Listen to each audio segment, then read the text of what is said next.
After Cain killed his brother Abel, sorrow filled the hearts of Adam and Eve. They had lost one son to death and another to exile. It must have seemed as though hope had disappeared. But God had not forgotten them. In time, Adam and Eve had another son. Eve named him Seth, saying, "God has granted me another child in place of Abel, since Cain killed him." As Seth grew older, he had a son named Enosh. During those days, people began to call on the name of the Lord once again. Even though sin had entered the world, there were still people who chose to worship God and walk in His ways. Meanwhile, Cain settled in a land far from God's presence. He built a city, and his descendants became skilled in many things. Some raised livestock, some became musicians, and others learned to work with bronze and iron.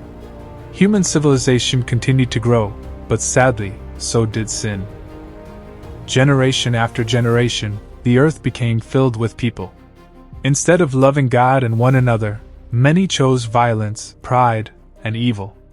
They ignored God's ways and lived only to satisfy their own desires. The Bible tells us that every inclination of the human heart was continually evil.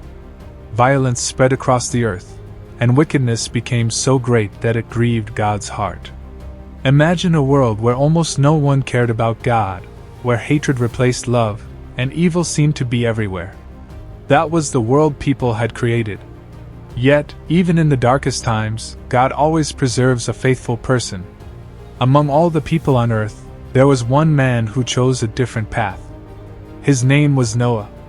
While everyone else followed the ways of the world, Noah walked faithfully with God.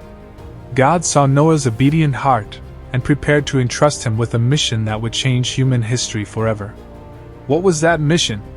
And why did God decide to send a great flood upon the earth? We'll discover that incredible story in the next episode.